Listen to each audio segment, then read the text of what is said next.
অবশ্যই প্রথম চিন্তাভাবনা তো নেক্সট ওয়ার্ল্ড কাপ নিয়ে, সেইভাবেই তারা প্রস্তুতি নিচ্ছেন।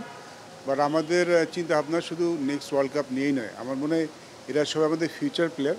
সো ওরা আন্ডার 19 এর পরেও কীভাবে আরও উপরের পর্যায়ে যেতে পারে, সেইভাবেই কিন্তু আসলে আমাদের মূল লক্ষ্য। World cup important definitely, but আমাদের লক্ষ্য শুধু ওয়ার্ল্ড কাপ নিয়ে নয়। আপনারা যদি দেখেন ওরা বিভিন্ন কন্ডিশনে খেলছে। ওরা শ্রীলঙ্কায় খেলে এসেছে, তারপরে সাউথ আফ্রিকায় গিয়েছে, তারপর জিম্বাবুয়ে গিয়েছে, এখন ইংল্যান্ড যাচ্ছে, তারপরে ঘরের মাটিতে আবার আফগানিস্তানের সাথে খেলবে। ভিন্ন ভিন্ন কন্ডিশনে খেলছে। তো আমরা আসলে চেষ্টা করছি তাদের সব ধরনের কন্ডিশনে অভ্যস্ত করার জন্য, প্র্যাকটিসটা দেওয়ার জন্য, সো দ্যাট তারা যখন পরবর্তী পর্যায়ে যাবে সেটা তাদের অনেক কাজে লাগবে। আমাদের নেক্সট ওয়ার্ল্ড কাপটা জিম্বাবুয়েতে, সেখানে কন্ডিশনটা একরকম, সেই জন্য তারা জিম্বাবুয়ে সফর করে এসছে। বাট আপনি দেখেন আমরা সাউথ আফ্রিকায় গিয়েছি, একটু ভিন্ন কন্ডিশন, আমরা ইংল্যান্ডে গিয়েছি, টোটালি ভিন্ন কন্ডিশন, দেশি মাটিতে খেলবো। সো মূল থিমটা আসলে আমাদের ওদেরকে নিয়ে, ওদের ভবিষ্যৎ নিয়ে, so that not only world cup, ওরা যেন পরবর্তীতেও যেন যখন ওরা এখান থেকে বের হয়ে যাবে, পরবর্তী পর্যায়ে যে যেই জিনিসগুলি ফেস করবে সেই অভ্যাসটা তাদের এখান থেকে করার চেষ্টা করা হচ্ছে।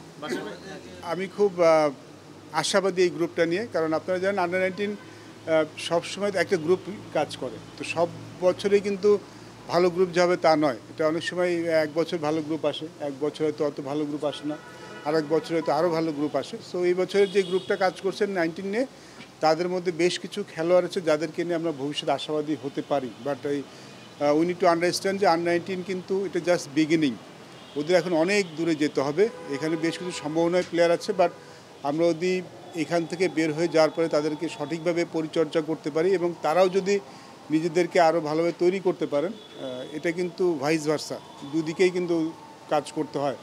তো তারাও যদি নিজেদেরকে ওইভাবে তৈরি করতে পারেন, সামর্থ্য আছে, আমি বলবো যে এখানে ট্যালেন্ট আছে বড় পর্যায়ে যাওয়ার জন্য। বাট সময় বলে দেবে আসলে আমরা তাদেরকে কত ভালোভাবে তৈরি করতে পারছি আর তারা নিজেদেরকে কীভাবে আরও ভালোভাবে প্রস্তুত করতে পারছে। আমি এশিয়া কাপ খেলেছিলাম, আন্ডার 19 এশিয়া কাপ, তখন বিশ্বকাপ হতো না। আমার মনে আছে আমরা বাংলাদেশের এশিয়া কাপ হয়েছিল, যেখানে অপোনেন্ট দলের সমুদ্র সৌরভ গাঙ্গুলি অনেক, ইন্ডিয়ান টিমটা অনেক ভালো ছিল, পাকিস্তান সময় চ্যাম্পিয়ন হয়েছিল। বাট তখন আসলে টোটালি ভিন্ন ব্যাপার ছিল, এখনকার মতো এত সুযোগ সুবিধা ছিল। ইনফ্যাক্ট আমি যখন পরবর্তী পর্যায়ে খেলেছি তখনও তো এত ভালো সুযোগ সুবিধা ছিল না। তো আমার মনে হচ্ছে ব্লেসিং এখনকার যারা ক্রিকেট খেলেন তাদের জন্য, যে তারা অনেক খেলার সুযোগ পান, পর্যাপ্ত অনুশীলনের সুযোগ পান এবং বিভিন্ন কন্ডিশনে খেলার সুযোগ পান। তো মানে let's not look behind, but এখন যারা খেলছেন তাদের সুযোগ সুবিধা আগের থেকে ডেফিনেটলি অনেক ভালো।